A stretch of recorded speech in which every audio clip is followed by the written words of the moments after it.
and if they were due that day. We never went just because of weather, but see, we used to have at least 3 strings of nets in the water. With the ones we lift today, they'd be out 3 more days before I got to them again. I see. Okay. Except summer, when if the water got warm in summer, then we cut them down to 2 every other night. Okay. Because the fish run better during cooler weather? No, it's just that they spoil. Oh. The current. Okay. If you get a little bit of wind, and we live by that theory. There's no point in picking a rotten fish out of the net. Right. No profit in it, just work. So, yeah. So we used to if the water, if we had a warm summer, we cut down to 2. Okay. So you would lay out 2 lines, and then every other day you'd go back and get the first one. Yeah. Okay. How many boats were out there with you? How many other fishermen were there? Well, most days you never saw another boat. Really? Well, we were just scattered all over the place, from I used to go one morning I'd leave here and go up to, almost to Nabanoy. Wow. 40 miles. And then the next day I might go to Cross Village, or I might go over around South Fox Island. See, we just didn't all fish one place. And we all had favorite spots as a rule. Yeah. Different guys. And some of the boats were fishing chubs, and they never monkeyed with whitefish. And we always had some of each, and depending on the summer, we liked to fish whitefish because there was a good market, and they were a lot easier to fish than chubs. What makes chubs harder to fish? They're littler. Well, yeah. So well, they give you 25 cents a pound. You got to catch 6 of them, or clean 6 of them, because we had to clean them. Oh, you cleaned them all. Mm-hmm. Okay. Did you clean them out while you were out fishing, or when you came back in? On the way in. On the way in. Yep. If the weather was good, I never made our guys, or none of us tried to dress coming in, because the knives are sharp, and so. But most of the time we would, especially the whitefish. See, our whitefish we didn't clean. Okay. They wanted them in the round. Just not all they wanted them was just like we caught them. So it was just the chubs you cleaned? Yeah. Okay.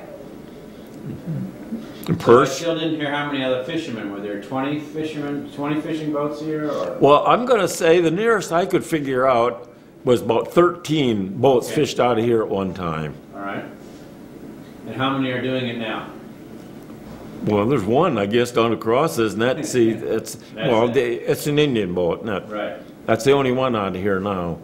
And there's a couple out of Beaver Island, I've heard. I don't know for sure. Indians are the only ones who can fish with gill nets now, still, yes, right? Yeah. Yep. When did they stop fishing then? Well, let's see. It would be 1973. I think that was the last year I fished, was 73. Yeah, I was reading that in 76 was when that court case came down and everything changed. The DNR, the ruling changed it all over to Native American rights. Yeah. Well, they pulled a phony deal there too.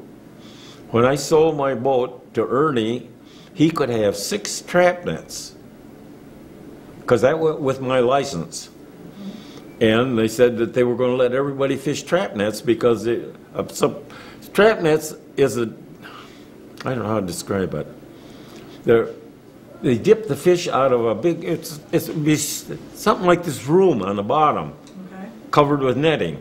Okay. And these fish, they put a long lead out, and these fish hit that, and they keep going until they go in what they call a tunnel, and then they swim around in there just like they're in the lake. Well, then when they come to lift it, they pull it up and on the boat until they get down into one corner, and then they dip them out.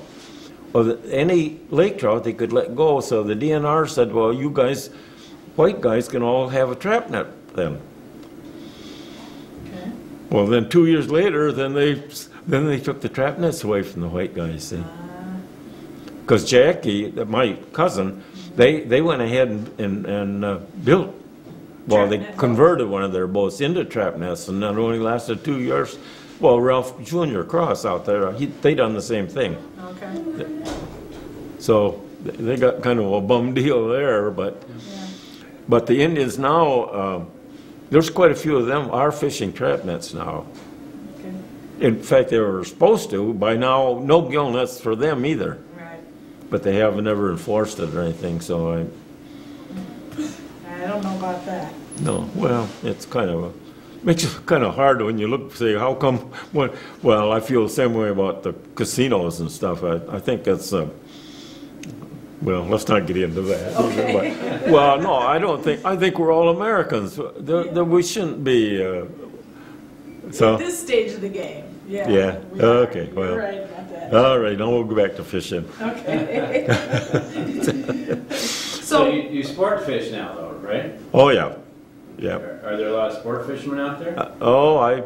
Yeah, there's fish out there. We don't fish any lake trout anymore. What do you fish? Salmon?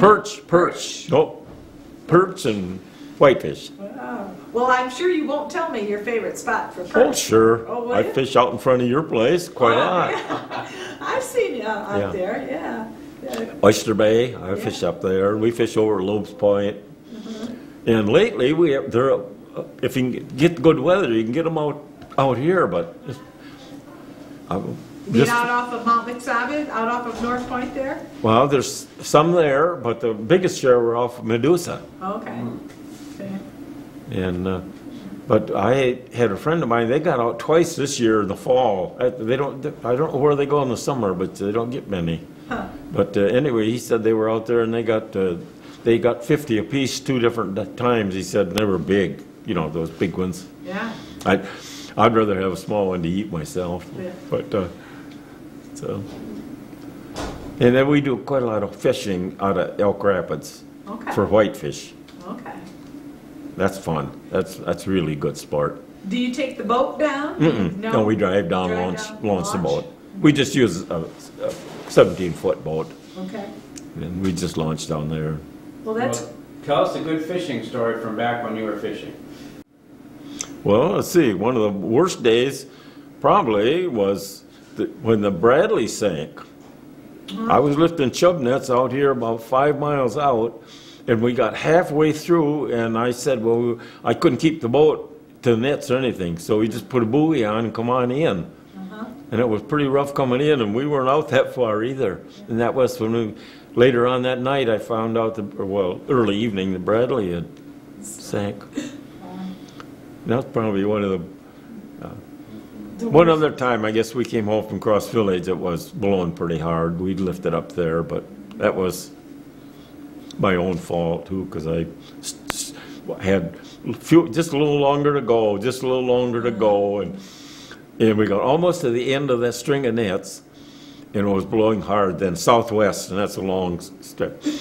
And all of a sudden, that lifter started groaning and moaning, and finally, we got it up, and it was a spar out of a sailboat. oh, Oh, jeez. And here I am trying to get that. Finally, I had to just cut the nets off, and we didn't lose. It was right towards the end of them, so we didn't lose any big thing. But we had an awful tussle getting that up.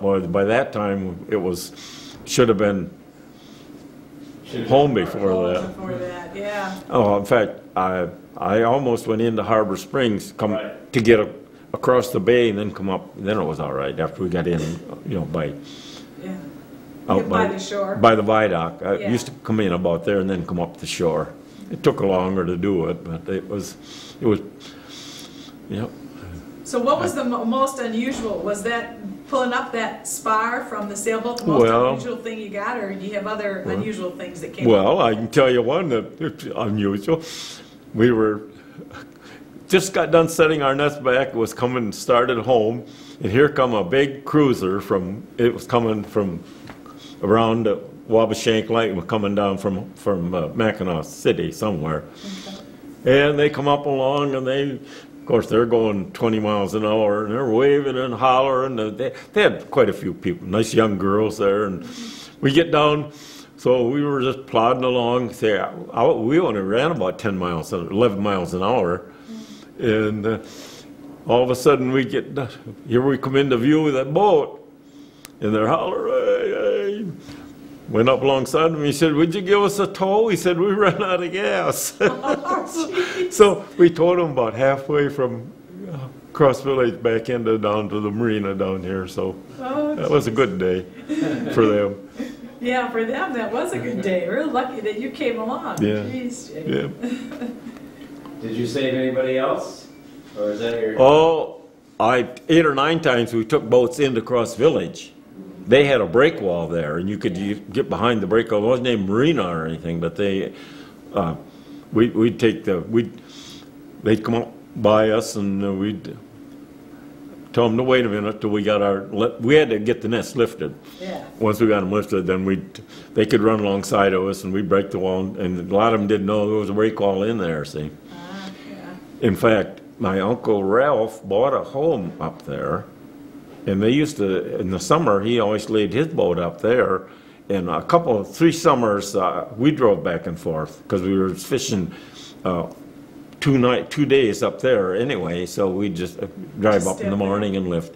And we left our boat behind the break wall, but it wasn't a very good deal. You had to, if it was real rough, where we unloaded, you could see bottom, and you didn't want to go in there, so we had a rowboat. You'd have to, big flat bottoms. You'd have to oar them in and unload them, and so. But it was better than run the boat up there every day. Yeah, it would save a little gas money, probably. Yeah. Yeah. Yep. In time. Yeah, in time. Because it used to take me about 2 hours with the boat, and I could drive up there in less than an hour or so. Sure. So could you make a living as a fisherman? Well, I guess I raised 2 daughters and owned our own home ever since 56 years or something I've lived there. So you did it. Yeah. Oh yeah. Had a wife that worked for me after we had the 2 girls. My mother was great she babysat for our 2 girls when they were coming up. So my wife worked the phone company 32 years before she retired. Okay. So we got along pretty good, all of us. That's great. In fact, the girls got so that they'd cry when they'd have to come home. They didn't want to stay with Grandma, so then every once in a while Mother and Dad were going to do something, so bring the girls over their clothes, and then we'd have to go over there and haul the clothes back home, so that... Are your girls still in the area now? One lives in Inkster, and the other one's in Fresno, California. Ah, okay. And let's see, I had a daughter, Debbie, and she's the oldest. And she had Karina and Christopher. And then Karina got married and had Christina. And Christina got married, and I forgot to bring her name. She got a little one, so I got 5 generations now. Oh, good for you. Is it 4 or 5, whatever? Yeah, that's close. Sounds like 5 to me. Yeah. With the new baby. Mm-hmm. Yeah. So they're all doing good. That's great. So have you enjoyed living in Charlevoix? Oh yes, it's hectic in the summer, but if you stay home, I guess. You don't have to get out and go around. But no, overall, it's been a good town. We notice prices are high. It's an expensive town to live in. Yeah. But used to be in the wintertime, they'd lower the prices, but then lately it stays the same. And then taxes are getting higher. But I was against the marina down here, but I don't think at this time the way the economy was, that was my biggest thing. I see. You didn't think we needed to spend the money on it.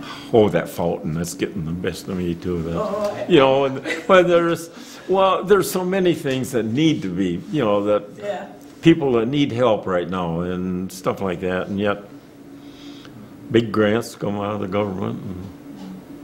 And I can't believe this $300 he's going to give me, or you, whoever's taxpayer, I can't believe what it's going to do that much good. It's going to do that much good. I'm with you. Yeah. Just put us in debt farther, but then I guess we're so far now, I guess there's no reason to worry about it.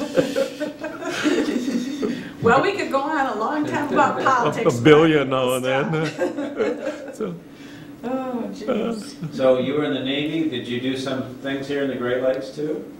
Navy? Yeah. No, I was, I left, when was it?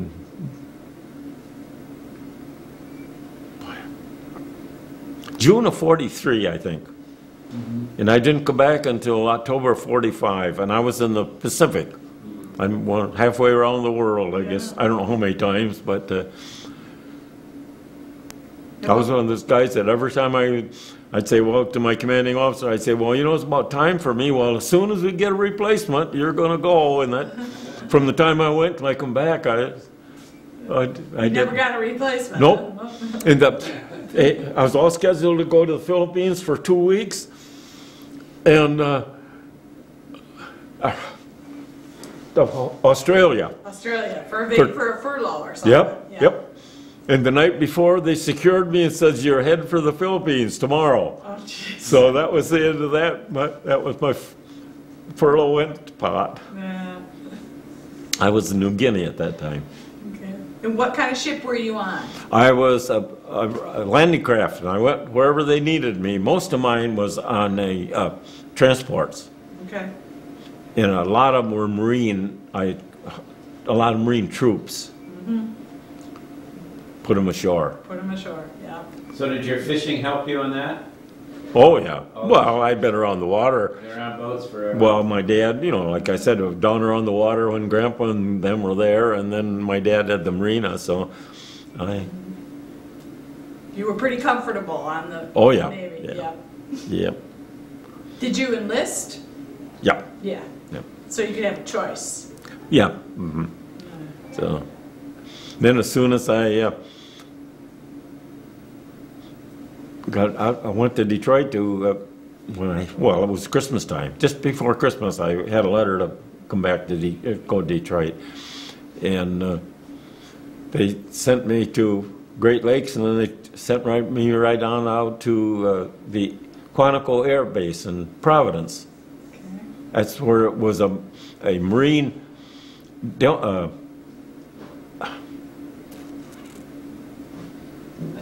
rescue base. And then that's where we trained for landing craft and how, you know, procedures. And so I wasn't in Great Lakes at all. I went out there and went to service school right away. What did you think of the ocean? Oh, never bothered me, and I didn't bother it. No, I never seen any real bad storms. We barely missed that one going into the Philippines. Really? Yeah, that was a pretty. It didn't bother us because at the time we didn't know it, but after we got there, then it was we had quite a storm. Did they lose any ships in that storm? I'm sorry, were any ships lost in that Oh storm? yeah, we lost a lot of them. They come down through the straits there and they were Japs were kind of laying for us to start Okay. with, and then we got that wind. In fact, we had, it was earlier that one of our fellows that fished was drowned on where they pumped all the fuel, all the ballast water out of this destroyer, and was going to fuel it up, and they got into a storm, and it rolled the ship over and drowned them, almost all of them. Oh, jeez. But just an accident happened. But I mean, he married the Partridge girl, Roseanne. Okay. His name was Tepevic, and I think he came here from LP or Rogers City. I think he came to work for my Uncle Willis. He did. That's how I knew him. Okay. Yeah. So we didn't lose too many Navy. I don't think we lost very few Navy guys from here. Well, that was a good thing. Yeah. Yeah. So, Any other things you'd like to tell us? no, I don't. I think I've told you all the fibs I can tell you. Yeah. What's the biggest fish you caught? What's the biggest fish? Oh, I wish I'd have brought that picture. It weighed 67 pounds. What was it? Sturgeon. Okay. How hard was it to get it in? Oh, well, I seen it coming, because I always stood at the rail and steered the boat from there. And so when I got almost up there, I stopped the lifter, and we had what we call a box hook. So you didn't have to carry the net. When we get a box full of nets, to take them back at the stern, you could hook that just in there. And I said to my dad, hurry up and get me the box hook.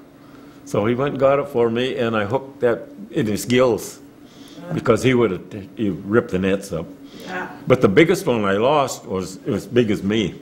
Wow. I seen it coming, and I thought, this is honest, I thought it was a dead man in it. I seen it coming. It was a real still day. Huh. And I said to my dad, go get the box hook. And I said, when I tell you, go pull the little clutch on for that lifter and go slow, and then my dad pulled it on, and he did. When I said shut it off, he didn't shut it off, and that fish upended like that and down, and it took, I'll bet it took 100 feet of net with it when it went. Jeez. Before it stripped the nets. And So it was still alive? huh? It was still alive? Oh yeah, but I don't know if, I assume it got the net off or not. I would, because they would break, snag on something, you know, a fish that big. But, Yeah, yeah. but I think my Uncle Jack had one that weighed over 100 pounds, that he got that one. A sturgeon. Yeah.